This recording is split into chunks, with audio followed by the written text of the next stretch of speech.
Look at me, I'm crazy. Oh my goodness, you guys. My face is all red. Got this little, it started out like a sweat kind of pimple from work. I sweat so much at work. And then it just, but anyway, it's fine. It'll go away. It's fine. I keep putting Neosporin on it, and I'm trying to figure out what my goofy girl's doing. Okay, you ready? Yeah, let's go.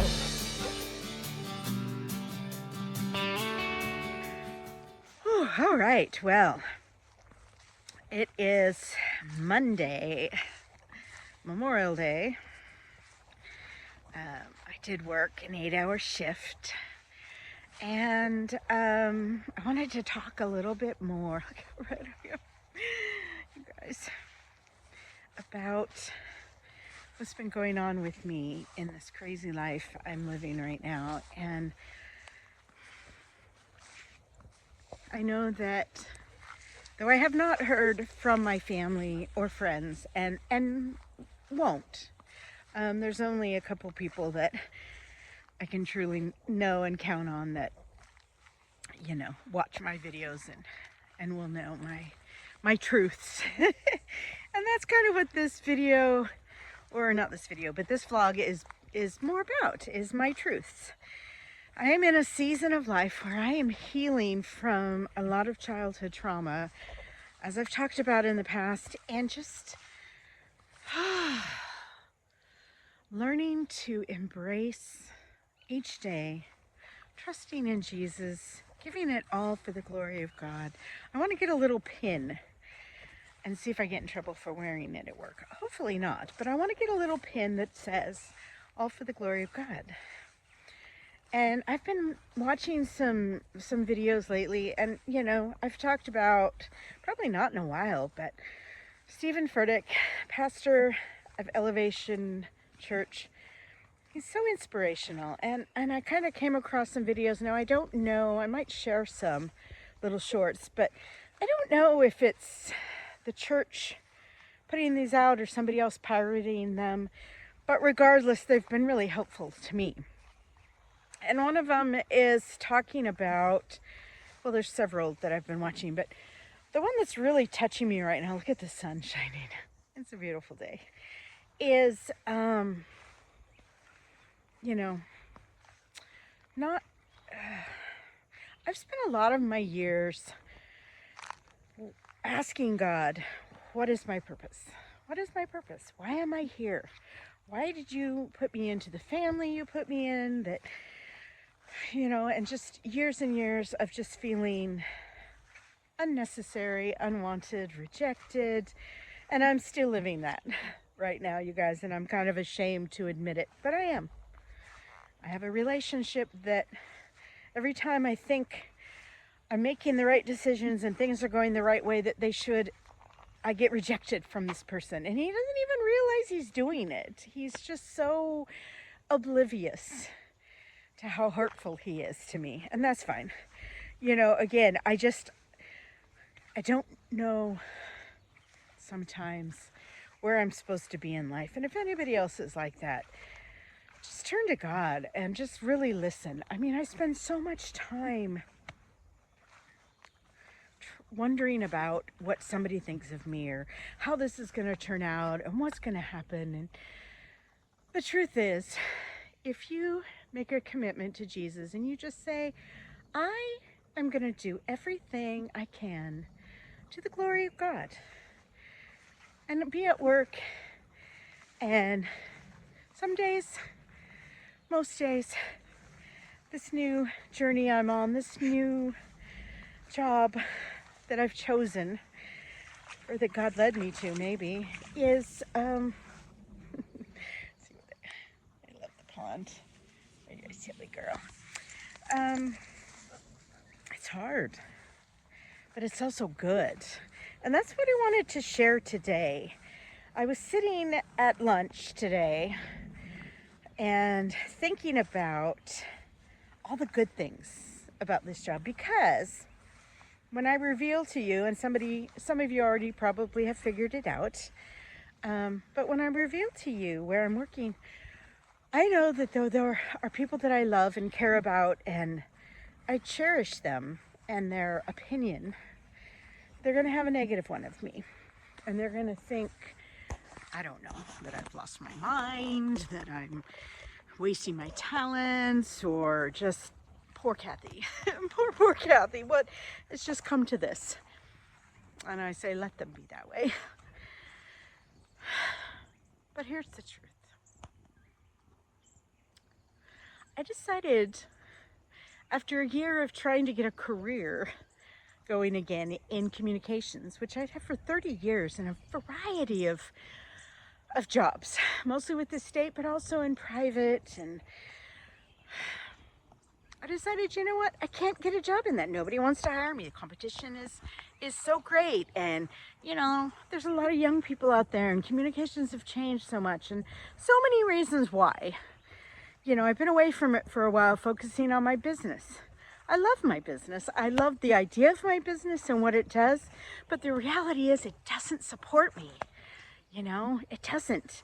And I needed something to get back on my feet, to support myself, because this relationship that I'm in, it's temporary. And I'm not a primary focus.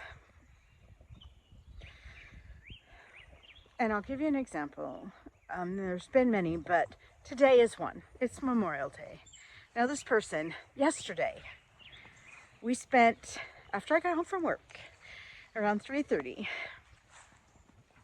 we spent the afternoon, we built a fire, we barbecued, we hung out, we watched some TV together, kind of all the things we do as friends, just friends. And we talked about tomorrow being today, and that the person he calls his daughter, she is not biologically his daughter. He was a girlfriend's daughter that he just spent several years in her life, and now, but she has children. Again, tragic story there, but a very, very young woman who needs a lot of help and support, and he's decided she is his mission. But anyway, we had talked, he said that she wants to come out here today, for a barbecue, and oh my God, there is an eagle soaring above me. And so last night we had done these yummy ribs. It was a delicious dinner. We had a wonderful time. And what it does to my heart is it gets me thinking of things I shouldn't think of, like maybe there's a chance, maybe we'll get back together.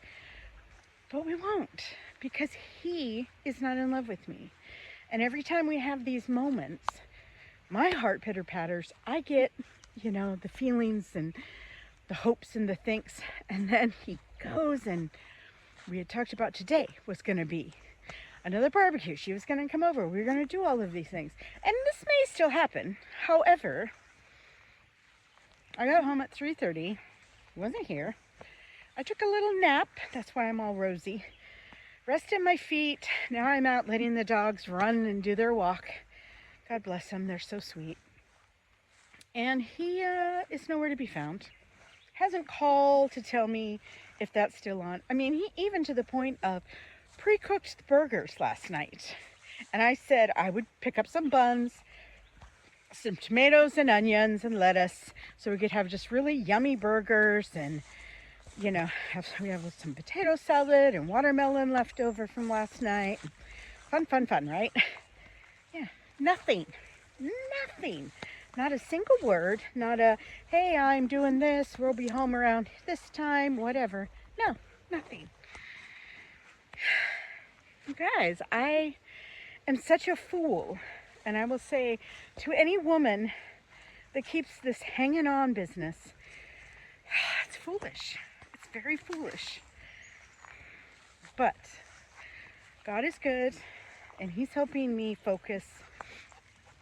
I have dreams.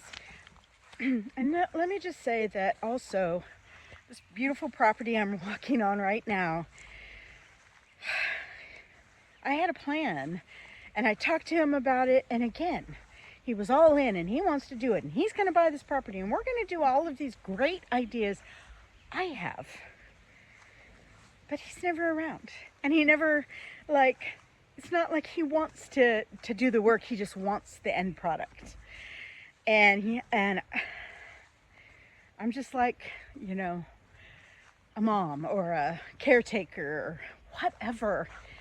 And I just don't want that in my life. I don't want it. And he talked about it some more yesterday, and he got me excited and was talking about the fact that his cousin has some goats that he needs to get rid of, because that was one of the things when we talked about this was, you know, this property is so overgrown, as you can see, lots of blackberries, lots of things, and it just really, you know, that was my idea. It's like, gosh, it would be great if we could get some goats. I mean, I love animals. That's not a hard thing for me to take care of, but you know, it doesn't need to be taken care of, and it is going to be somebody's responsibility. And guess who it's going to fall on? It's going to fall on me.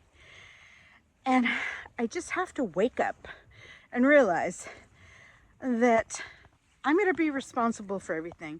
He's still going to go off in his newly purchased Hellcat.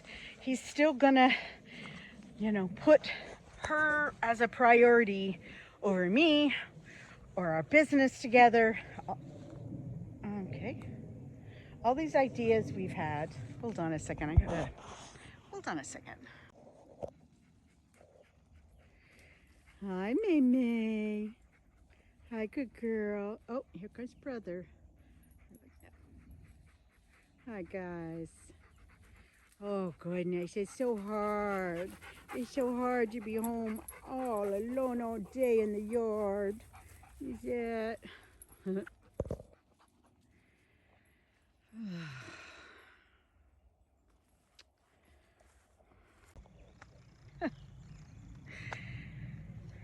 But I get these feelings and I get excited because it's like, I would so much love to live here permanently, put a little home on it. He wants to build his dead nephew's dream. The guy is gone. He wants to, you know, build this property that the nephew never got permits for and didn't build correctly, and therefore the county wants to tear it down. So that's going to be an issue, and most likely he's going to have to do that and rebuild anyway. But he wants to. This is so weird. Sounds like a tree came down.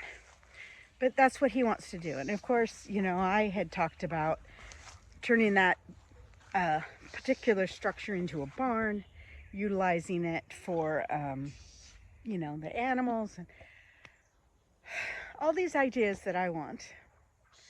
But I know in my heart, as lovely as this sounds, listen to these guys. They're like, they're so wild.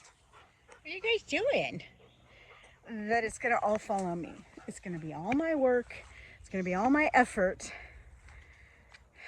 And he's going to still run off and play and make plans with me and then blow them. And it's like, dang it.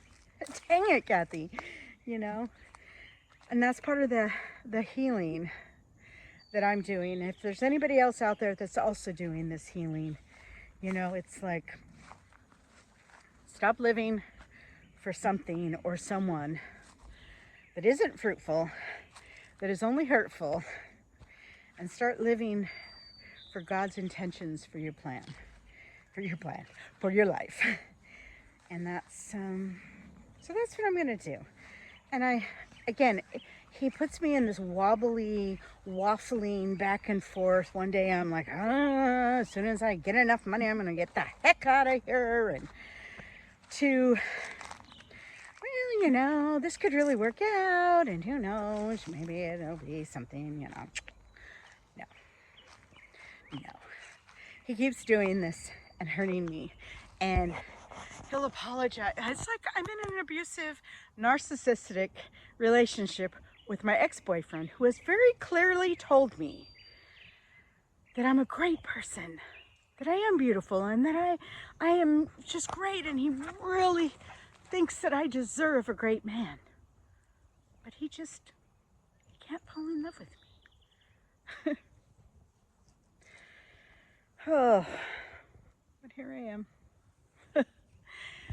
Being foolish, taking little moments like last night when we had a great time, just a great time hanging out, and he was focused on me and we were talking and enjoying life. But it's so fleeting, and he makes commitments to me that he has no intention of keeping, like partnering to have this property, giving me little teasers. Oh, my cousin has these goats. We could get the goats and get started on this.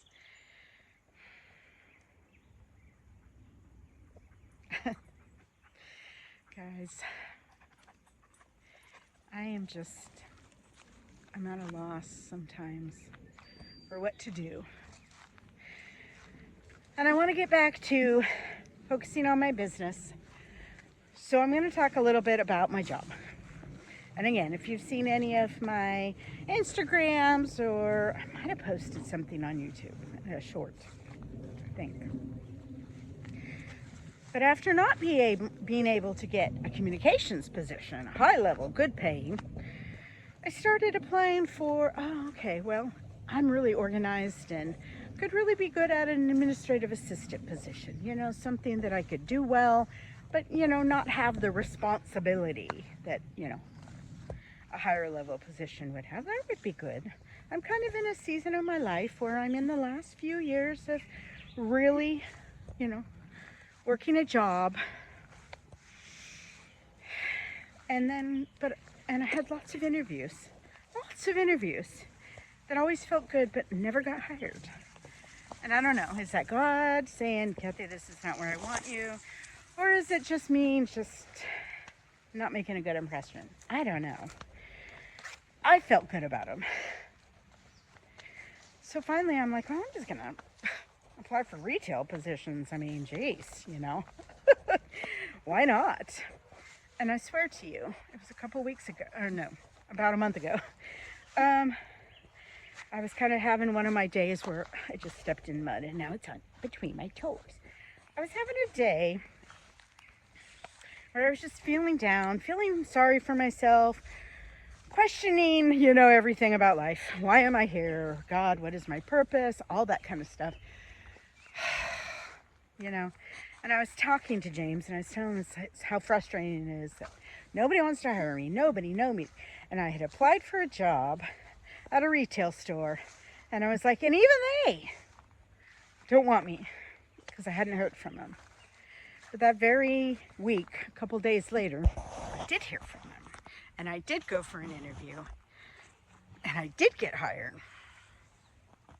And I was excited because though the pay is low, I mean, it's minimum wage, and it was a struggle. Oh my goodness, you guys. I'm about 3 weeks in. It was very physical. I didn't have the right shoes. I had an issue going on. This is embarrassing, but for all you little chunky girls out there like me, I had gotten a little bit of underbelly soreness that happens sometimes when, you get really sweaty there and anyway, I'm not going to go any further, but it was painful. So I had all that going on, doing a new job, learning the job, putting in 8 hours of just physical, and learning and thinking and doing all the things. And I was working 4 days on with then 3 days off. Which, oh my gosh, when those 3 days, the first week I did nothing but be a lump for 3 days. And God is good because during those 3 weeks, I didn't get a single sale on my store, on my eBay shop. Even though I was listing things and doing all the things, as I was sitting on my lounge, keeping my feet up, trying to recover from all the physicalness. But this last week, this last session of 4 days was right after I got paid. So I got paid last Thursday. Hallelujah. For the first time in my account in almost 2 years, I had $800 in my checking account. And I will tell you that it felt like a million. There were so many things. I'd been making lists of all the things that I needed, that I was going to buy. Things to help me with, some medications and some things for smell, and just, because I sweat a lot. It's a very physical job and I get very sweaty. I'm not going to lie. And I just, I was like so happy.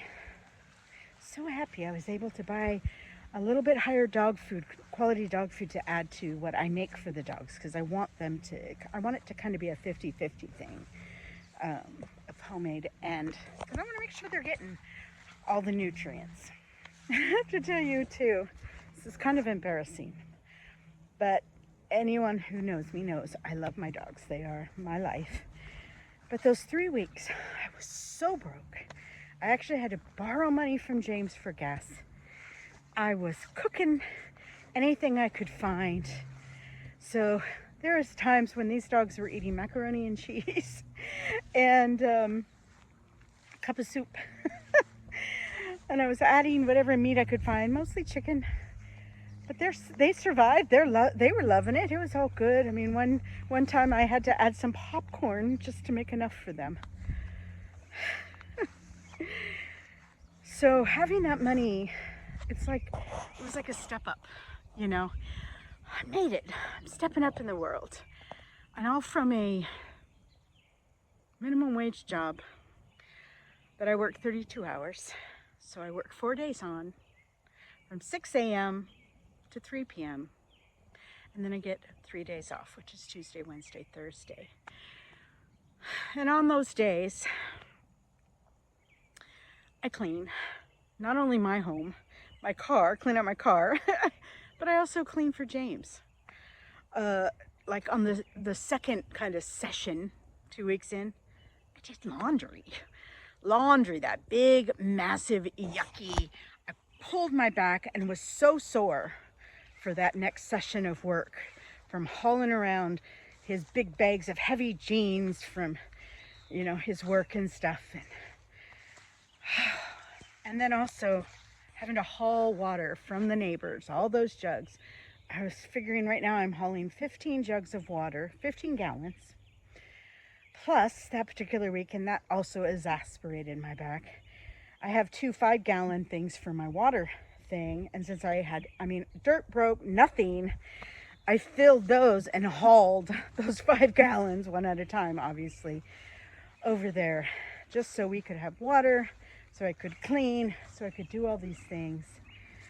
And during that time, he was so hyper-focused on his daughter, who had a major blowout, breakup, whatever, with her baby daddy.